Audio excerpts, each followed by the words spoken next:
सभी को जय श्री राम, जय श्री राम, जय जय श्री राम।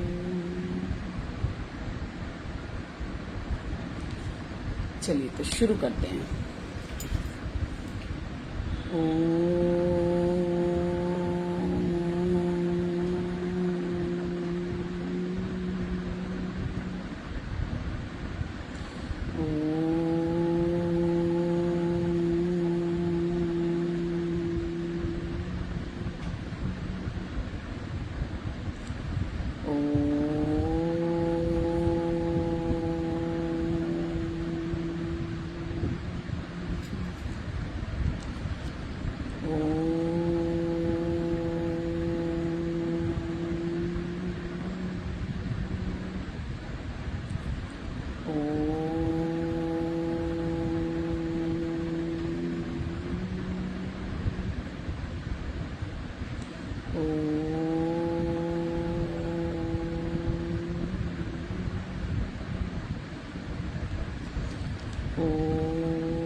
शांति शांति शांति।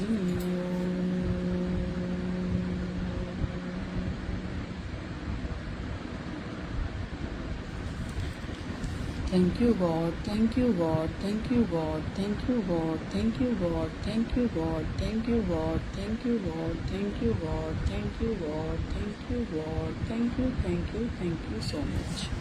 शुक्रिया शुक्रिया शुक्रिया, धन्यवाद धन्यवाद धन्यवाद। प्रभु की पूरी सृष्टि को, हर एक क्षण को जो हमें दिए हैं और सबको दे रहे हैं, उन सब के लिए धन्यवाद। बहुत मतलब असंख्य है। अभी तो हमारी जितनी श्वासें हैं और पता नहीं कितनी हम ले चुके हैं और आगे मिलेंगे, और हम कितना दे पाएंगे नहीं मालूम, पर शॉर्ट में भी हम इतना तो कर ही सकते हैं। हम हमेशा, पता है, लोग कहते हैं भगवान का नाम लो, मैं साथ साथ इसलिए लेके चलती हूँ कि इसके साथ ये बहुत ज़रूरी है। जैसे कहते हैं ना, खाने के साथ मीठा ज़रूरी है, मीठा तो हो जाए। तो इसी तरह पूरे दिन में अगर हम 10 माला कर रहे हैं, 1 माला कर रहे हैं, तो एक बार तो थैंक यू भी बनता है ना। तो बोलें, ज़रूर बोलें, वो भी भगवान से कम नहीं है। इससे भी दोनों को ही फ़ायदा मिलता है, देने वाले को भी, लेने वाले। किसी को थैंक यू बोलो ना तो कितना सुन के भी अच्छा लगता है, और जो जिसने किया उसको देना लेना दोनों को अच्छा लगता है। तो करते रहिए। दुआएं और आशीर्वाद बटोरते रहिए। जिंदगी में सिर्फ 2 ही चीज कमानी है, दुआएं और आशीर्वाद। बाकी सब तो पीछे पीछे अपने आप आ जाएगा। और आप जब कुछ देते हो ना, और पता क्या होता है, बहुत सारी जगहों पे हम ये देखते हैं कि हमें पता नहीं होता कि इसका बैकग्राउंड क्या है।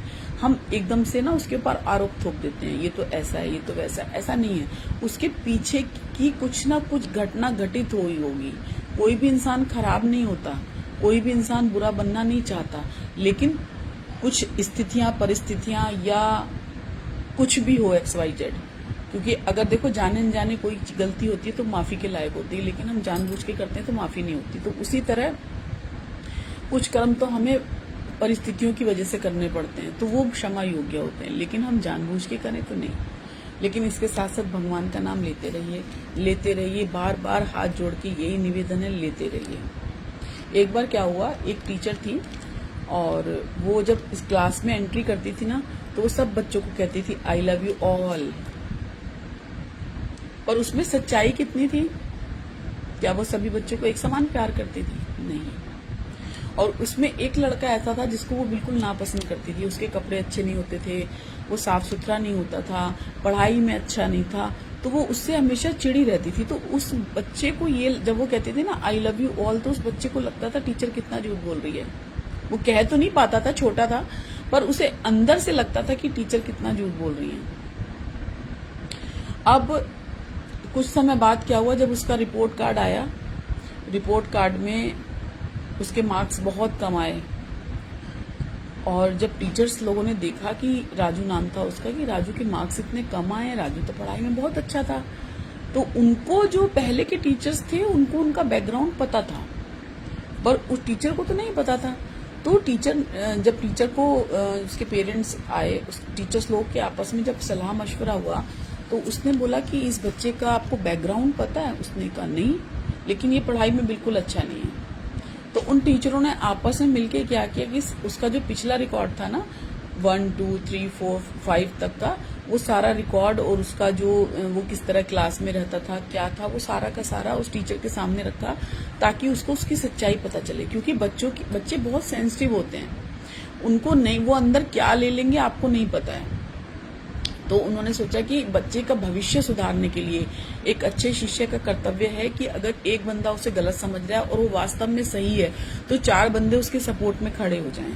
तो जब वो टीचर्स लोगों ने सलाह की और उसका जो बैकग्राउंड की सारे वो थे रिपोर्ट कार्ड, वो उस टीचर के सामने पेश करे कि ये उसका रिपोर्ट कार्ड है, तो उसने देखा ये तो पढ़ाई में बहुत अच्छा था, ये तो रहता भी बहुत साफ सुथरा था, और मतलब बालों में कंघी करके सब कुछ, और पढ़ाई में इतना एक्सीलेंट था। अब इसका क्या हुआ?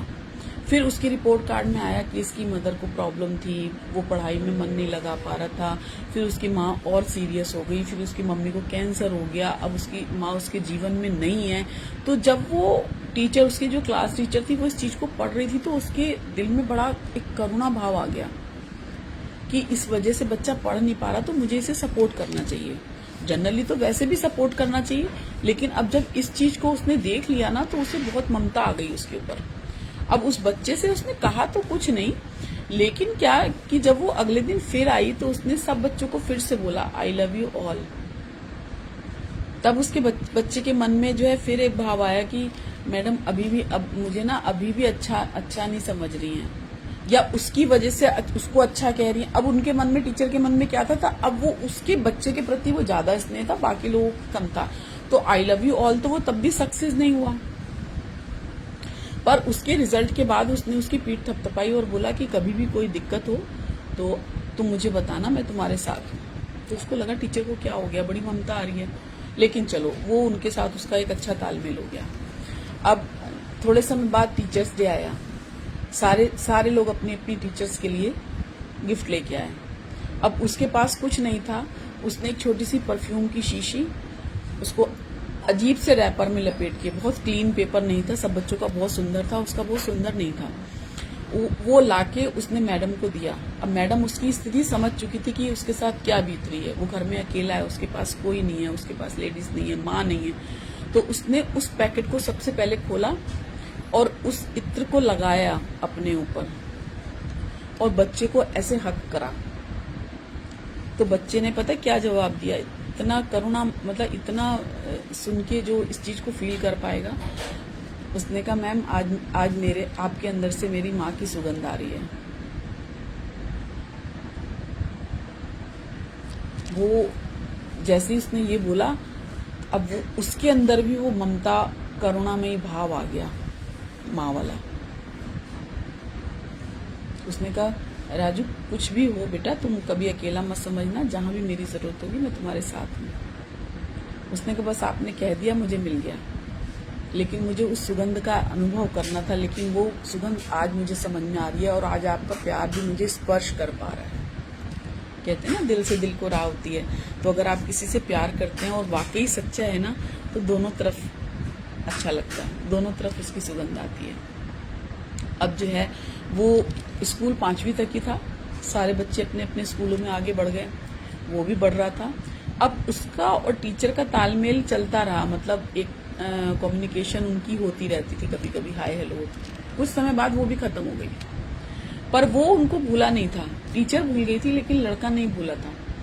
अब लड़का जब बड़ा होके एक लेवल पर पहुंचा और उसकी शादी होने वाली थी, तो उसने सबसे पहला कार्ड उस टीचर के पास भेजा कि मैम माँ, ये सबसे पहला कार्ड आपके पास भेज रहा हूँ, क्योंकि मेरे को आपके अंदर से अपनी माँ की खुशबू आई थी, तो आप आएंगी तो मुझे बहुत अच्छा लगेगा। निवेदन किया उन्होंने। अब जो शादी की डेट थी, उस डेट पे वो टीचर्स वहां से पहुंची और उस टीचर को उन्होंने अपने स्टेज पे बुला के सबसे इंट्रोड्यूस करवाया कि ये मेरी माँ है, इन्होंने मुझे जीवन का सार दिया।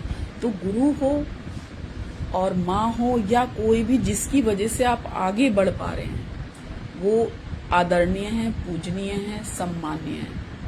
और हर बच्चे को जिस भी गुरु से वो शिक्षा ले रहे हैं उनका सम्मान करना चाहिए।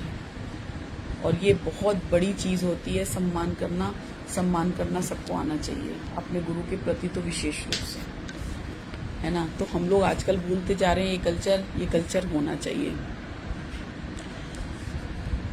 हाँ, ऐसे ही एक राजा था, उसकी लड़की थी, बेटा नहीं था, लड़का नहीं था। तो उसको लगा कि मेरा अगला राजा कौन होगा, तो वो सोचता रहता था।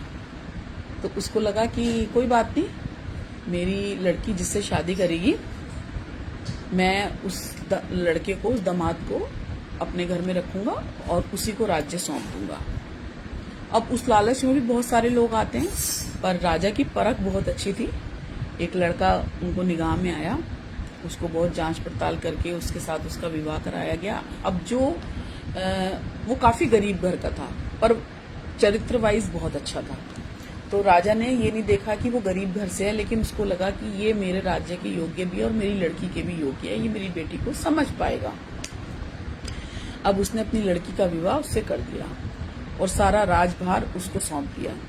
अब वो भी बहुत सुलझा हुआ था, उसने सारे कार्यभार सीखे पहले, राज्य कोष और ये वित्त मंत्री, जो भी जितने भी कार्य राज्य में होते हैं वो सारे के सारे उसने सीखे। सीखने के बाद वो बहुत अच्छा राजा बना, बहुत सर्वश्रेष्ठ, और सारी प्रजा उससे बहुत खुश थी। लेकिन वो क्या करता था, एक हर कमरे जैसे बने होते हैं ना, ये वित्त कोष है, ये भंडार घर है, ये सैनिक घर है, तो ऐसे ही उसने एक कमरा बनाया हुआ था जिसमें वो हर 15-20 दिन में जाया करता था। और उसके जितने भी राज्य के जो वो होते हैं ना, मंत्री, ये वो सारे जितने, वो देखते थे कि राजा हर कमरे में हम लोगों को लेके जाता है, लेकिन वो उस एक कमरे में नहीं लेके जाता, इसका क्या कारण है? इसमें कोई तो राज है, या तो वहां धन छुपा है या कुछ ऐसी चीज है जो राजा हमसे छुपाना चाहते हैं। अब जो चीज छुपाई जाती है ना, उसके पीछे लोग बहुत ज्यादा परेशान होते हैं। जैसे कह दो ना, बच्चे को कह दो ये चीज नहीं करनी, तो वो जरूर करेगा। और ये हम लोग भी करते हैं, अगर किसी चीज को मना कर दिया जाए तो उसके पीछे हमारा जागरूकता बहुत बढ़ जाती है कि इसमें है क्या।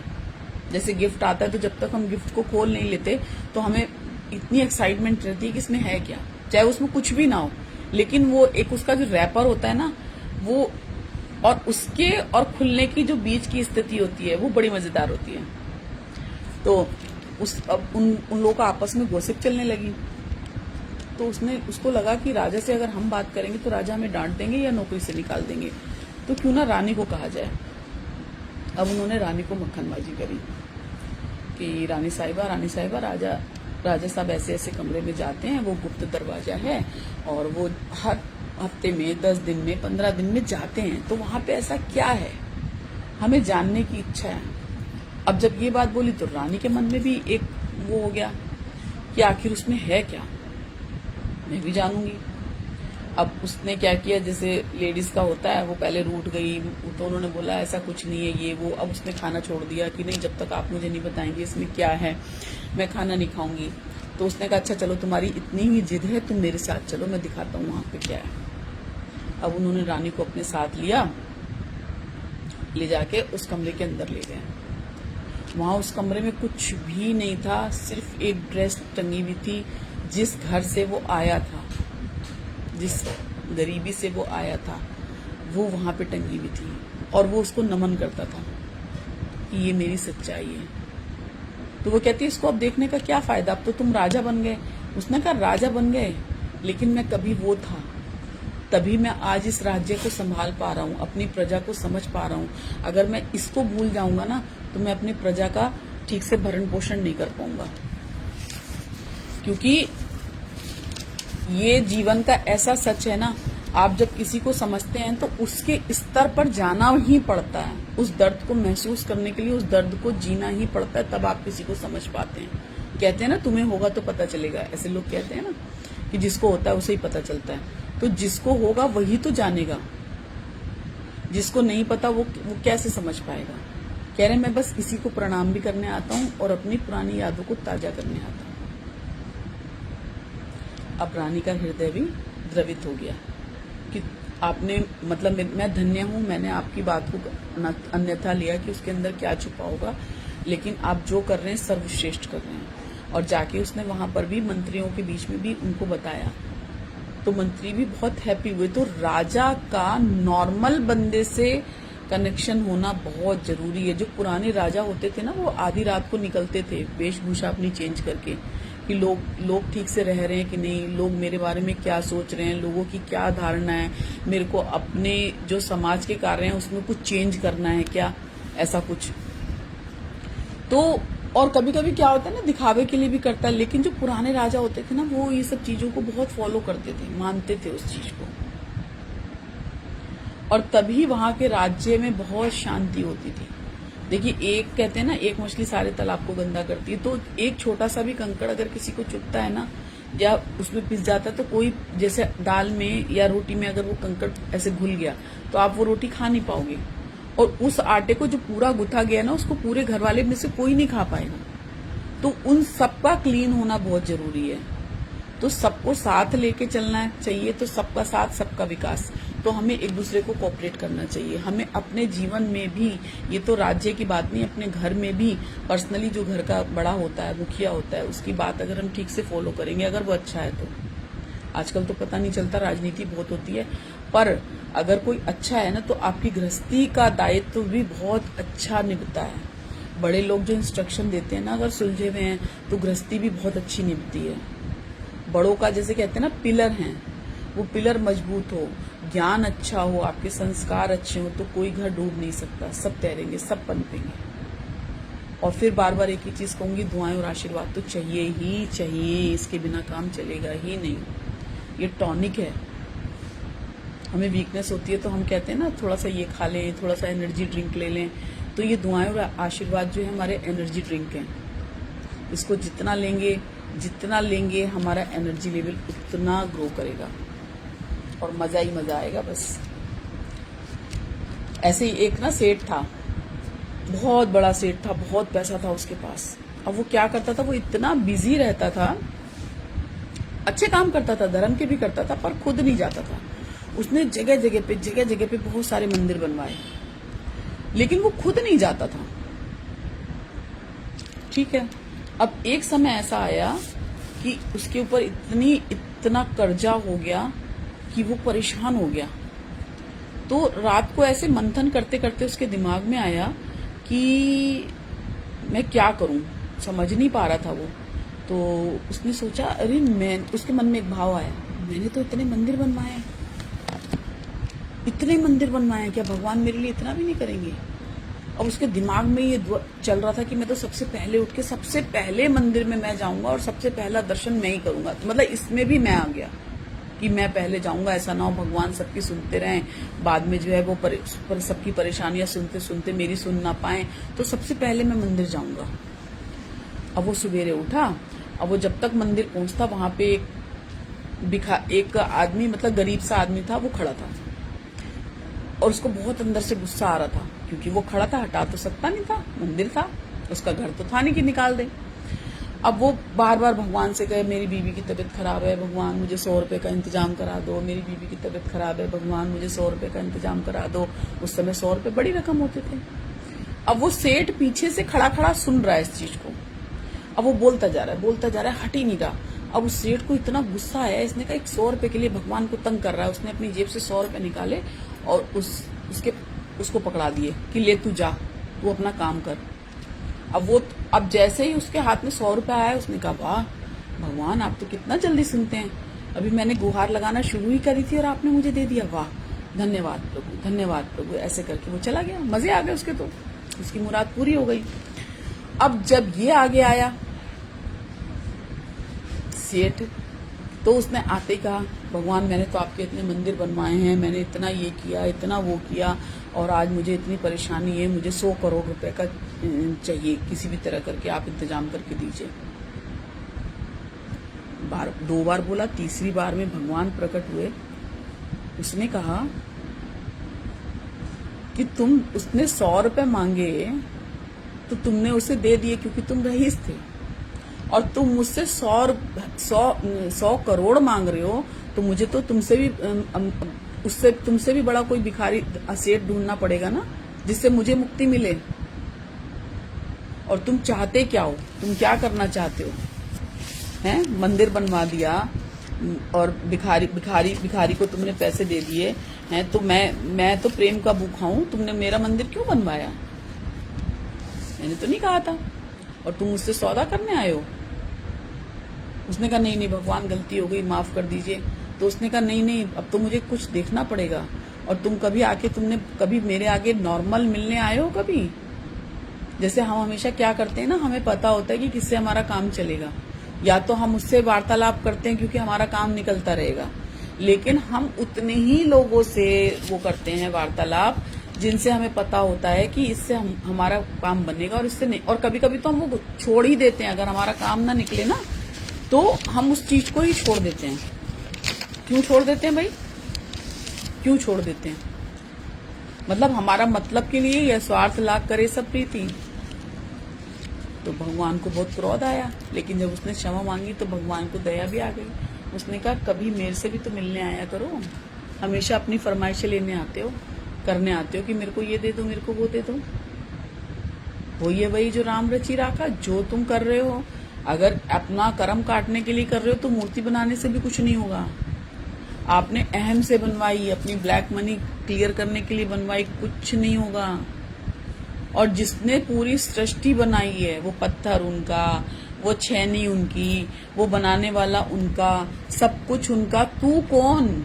तू पहले अपना ये वाला कवर तो उतार जो तूने पहन रखा है। ये तेरा खुद का तो ये भी नहीं है, तेरा शरीर भी तेरा नहीं, और तू कह रहा है कि मैंने बनाया मंदिर।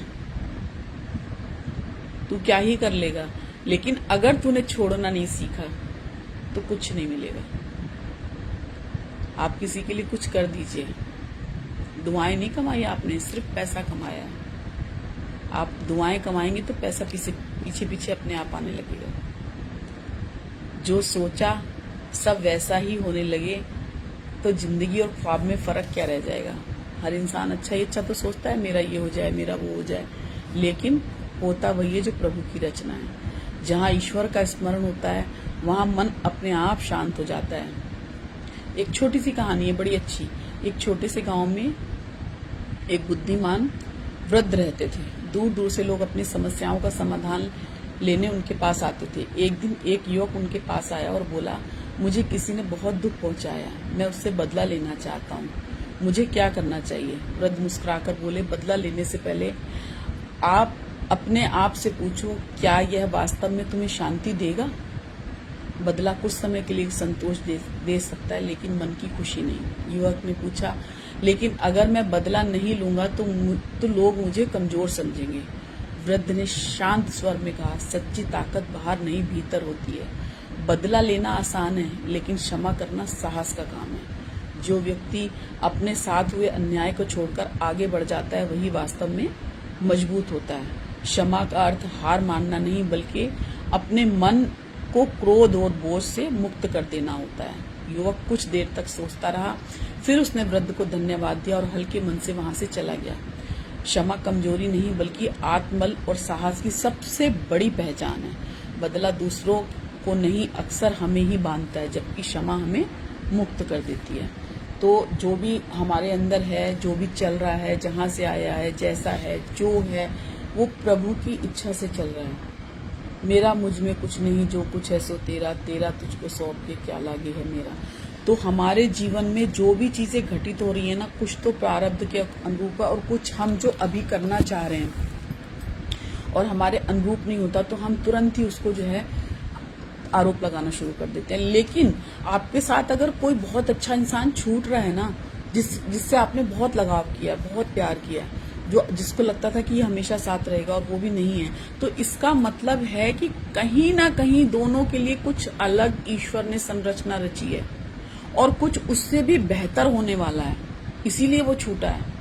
अगर हम उस बेहतर को पाके, जैसे हम कभी कभी क्या होता है ना, हम जब फर्स्ट डिवीजन पास हो गए तो हमको लगता है कि हम सबसे सर्वश्रेष्ठ हैं, लेकिन जो फेल हो जाता है उसको आगे बढ़ने की चाह होती है, समझ रहे हैं? तो जो थोड़ा सा, और हमारे अंदर अगर ये घमंड आ गया ना कि हमसे अच्छा कोई नहीं कर सकता, तो हम वहीं पे रुक जाएंगे। लेकिन अगर हमें बढ़ना है तो हमें थोड़ा सा पीछे चलना पड़ेगा, पीछे की ओर होके देखना पड़ेगा और बैकग्राउंड जरूर देखिए। हम सोचते हैं ना, अब जैसे हम जब क्लास में जब पढ़ाई करने जाते हैं तो टीचर की पूरे साल की मेहनत होती है जब बच्चों को वो पढ़ाती है, और बच्चों से ज्यादा टीचर को खुशी होती है जब बच्चे पास हो जाते हैं। आजकल तो वैसे गुरु नहीं रहे, शिष्य नहीं रहे, लेकिन आज भी जो सच्चे मन से जुड़े हैं उनको वास्तव में खुशी होती है कि उन्होंने कुछ अचीव किया है। जैसे अपने बच्चे जब कुछ करके आते हैं ना, तो माता पिता को बहुत खुशी होती है। वो इसलिए नहीं होती, वो इसलिए होती है कि उन्होंने उस पर जो कर्म किया, उन्होंने सिर्फ उसको उठाया। जैसे अब हमारे बच्चे पढ़ते थे तो मेरा उसमें कहीं रोल नहीं है। उन्होंने कहा कि मम्मी मुझे 8 बजे उठा देना, तो मैंने 8 बजे उठा दिया, बस इतना रोल है। अपने फ्यूचर में भी उन्होंने ये कहा कि हमें ये करना, तो मैंने कहा यस, बस इससे ज्यादा नहीं। तो सिर्फ इतना मेहनत सारी उनकी है, अटेंशन हमारी है क्योंकि हमने उस चीज का ध्यान रखा।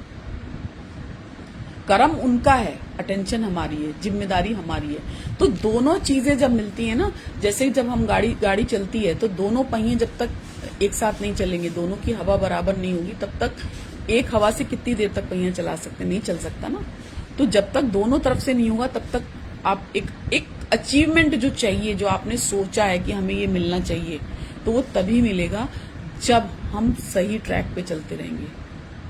हाथ थामने वाला और हाथ देने वाला दोनों अच्छे होने चाहिए। आपने हाथ थमा दिया लेकिन गलत इंसान ने पकड़ लिया, तो आप क्या करोगे? कुछ नहीं होगा ना। तो जिसको आप हाथ दे रहे हो ना, उसके अंदर भी सामर्थ्य तो देखो कि वो उस लायक है कि नहीं। पहले खूब जांच पड़ताल कर लो, तब किसी को अच्छा कहना चाहिए। जल्दबाजी में अच्छा मत कहो, अरे बहुत अच्छा है, आप तो बहुत अच्छे हो, ना, पहले परख लो। मेरी तो कोई स्टाफ भी आती तो मैं कहती हूँ अभी जल्दबाजी में कुछ मत बोलो, या पहले समझो, परखो। और ये डिसीजन तो बहुत आगे के हैं, बहुत आगे के। जब हम उस लाइफ को क्रॉस कर जाते हैं ना, तब हमें पता चलता है कि जैसे जब रिजल्ट आता है तो पूरे साल के बाद वो रिजल्ट बनता है, रोज का रिजल्ट नहीं बनता। पूरे साल का एक निष्कर्ष निकलता है, उसमें जो उसका वो होता है ना कि इसका रहन सहन कैसा है, इसकी भाषा कैसी है, इसका काम कैसा है, इसकी राइटिंग कैसी है, तो सब चीजों का एक रिपोर्ट कार्ड बनता है। उसी तरह हमारे जीवन में भी हम कहाँ पे फेलियर हुए हैं। अब जैसे हम कह दें हम तो बहुत अच्छी पत्नी है, तो ये तो पति बताएगा ना। अच्छी माँ है, ये तो बच्चे बताएंगे ना। अच्छी भाभी है, ये तो देवर बताएगा ना। अच्छी बहू है, ये सास ससुर बताएंगे ना। तो जो भी चीजें हैं वो सेकंड ऑप्शन बताएगा। हर इंसान अपने को अच्छा कहता है, मैं भी कहती हूँ बहुत अच्छी हूँ, पर मैं बहुत अच्छी नहीं हूँ, मैं तो खुद ही कह रही हूँ। आपसे 10 गलती होती होंगी, मुझसे तो 100 होती हैं और मैं उसे एक्सेप्ट कर रही हूँ बिल्कुल। तो जो भी है, हमें अपने कर्म, सबसे पहले तो माता पिता को ये होना चाहिए कि हमारे अपने संस्कार और हमारे जो धर्म है, हमारे फर्ज हैं, उसका ज्ञान बहुत अच्छा होना चाहिए। एक अच्छा जीवन जीने के लिए इस चीज का ज्ञान सबसे पहले होता है। ईश्वर के साथ साथ हमें किसके साथ कैसा व्यवहार करना चाहिए, किसके साथ कैसा रो। वैसे तो सबके अंदर भगवान होते हैं, लेकिन जो जैसा कर रहा है उसके साथ उसको या तो समझाइए और या फिर थोड़ा सा साइड हो जाइए। अपने फर्ज करते रहिए, शांत हो जाइए, तभी आपको अच्छा लगेगा, सबको अच्छा लगेगा, दोनों पक्ष को अच्छा लगेगा और सच्चाई की हमेशा जीत होती है। अब कुछ लोगों को होता है कि अभी तक नहीं उसे कोई एक्सेप्ट कर रहा, नहीं मान रहा, ना माने, लेकिन जब हमको यहाँ वाले नहीं मानेंगे ना, तो वो ऊपर वाला बहुत अच्छा मानेगा, क्योंकि उसे पता है कि उसने अपना मुंह नहीं मोड़ा, वो अपना कर्म कर रहा है और हम कर्म करने के लिए ही इस धरती पे आए हैं। और जो भी अच्छा इंसान होता है उसके साथ स्ट्रगल ज्यादा होता है, क्योंकि भगवान चाहते हैं, बाबा थे तो वो हमेशा ये कहते थे कि तुम्हारा अगला जन्म ना हो, इसलिए इसी जन्म में आपको जल्दी जल्दी ज्यादा कष्ट मिल रहे हैं, ताकि जो अगले जन्म के भी थे वो इसी जन्म में खत्म हो जाएं। तो ये चीज बड़ा बल देती है, मुझे बहुत देती है, मुझे बहुत संभाला, इन शब्दों से बहुत मुझे संभाला। उन्होंने तो संभाला ही बस, बट उनकी कुछ बातें ऐसी थी जो मुझे आज भी बार बार याद आती हैं और मैं उन्हें आज भी नमन करती हूँ कि ऐसे सदगुरु, ऐसे लोग अच्छे सानिध्य में जो हमको आगे की तरफ लेके जाएं, तो ऐसे लोग हमेशा जुड़े रहने चाहिए जीवन में। और नहीं भी हो, ठीक है, समय पूरा हो गया, वो चले गए, तो उनकी वाणी को हमें अपने अंदर जरूर उतारना चाहिए, तभी हम आगे बढ़ पाएंगे। और आगे बढ़ेंगे हरि नाम से, हरि कीर्तन से। जिस भी धर्म को आप फॉलो करते हैं उसको मानिए, उनके सानिध्य में रहिए, अपने फर्ज को कभी मत छोड़िए, कर्म करते चलिए, सभी खुश हो, स्वस्थ हो, संपन्न हो, आनंद हो और ढेर ढेर सारी खुशियां सब पे बरसती रहें। ईश्वर का असीम आशीर्वाद बना रहे सभी के ऊपर। सभी को जय श्री राम, जय श्री राम, जय जय Shri Ram. Thank you, thank you, thank you so much सभी का जुड़ने के लिए।